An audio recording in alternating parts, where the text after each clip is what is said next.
Hi, it's Jim Hickey, and I thought I'd take a little time to talk about crossing the border and flying into Canada. Your trip planning should start about 6 months in advance so you can get all of your needed documents together. You're going to need a passport, your pilot's license, up-to-date medical. You're going to need all your airplane documentation. In addition, you're going to need to get an eAPIS account from the United States government and a CAN pass from the Canadian government. And those two things work to let you cross in and out of the border. Other documents you're going to want to obtain are the Canadian letter authorizing experimental amateur-built aircraft to fly in their country, radio license for your airplane, which isn't required in the U.S. but is in Canada. The requirements do change over time, so make sure to check with the EAA and AOPA websites and other sources of information to make sure you have the latest data. I decided to cross the border starting at Cut Bank and going to Lethbridge. It's a short little crossing. The Cut Bank Airport has a great pilot's lounge, lots of room to spread out, tables to work off of, and power. It's comfortable place to hang out. The Canadians want a 2-hour notification before you land there. That's a telephone number that goes along with CAN Pass. Now, the way CAN Pass works is that they basically pre-cleared you as a person.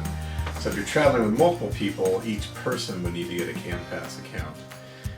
You basically call them up 2 hours in advance. You should have your passport number, all the information about the passengers. They ask you a few questions, and then you set up for customs to inspect you when you land there.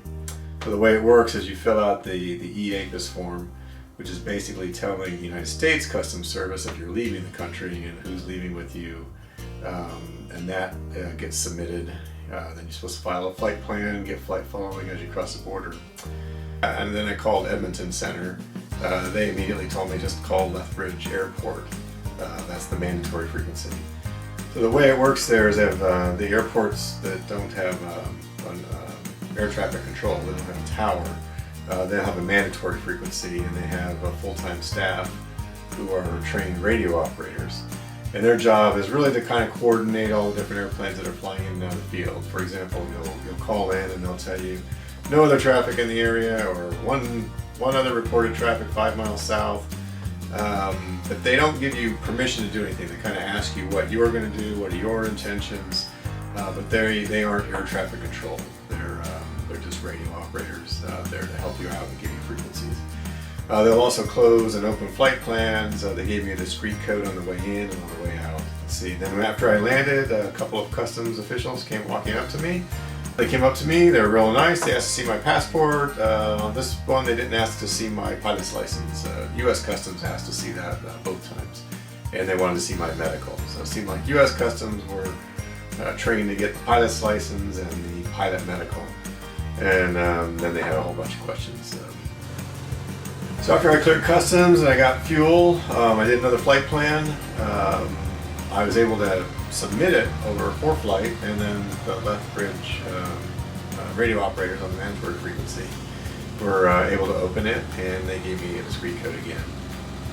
One thing you're going to want to make sure is that you have good data coverage.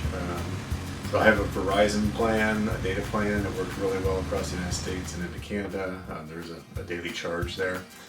If you don't have that, another thing you could do is get a friend who has a good internet connection and just arrange some way that you can call them on the phone and that they can do the eAPIS paperwork for you. As I started heading up on my flight plan, I was really excited, but then scattered showers started showing up across the mountains, and I thought I could make it through.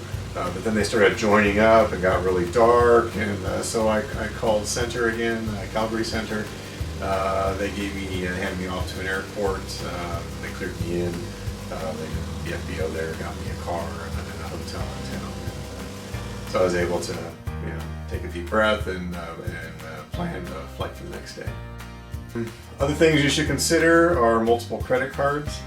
I had situations where the debit card wasn't accepted. I had other situations where the machine for the fuel wanted a PIN number, and the only PIN number I knew was my debit card, and luckily that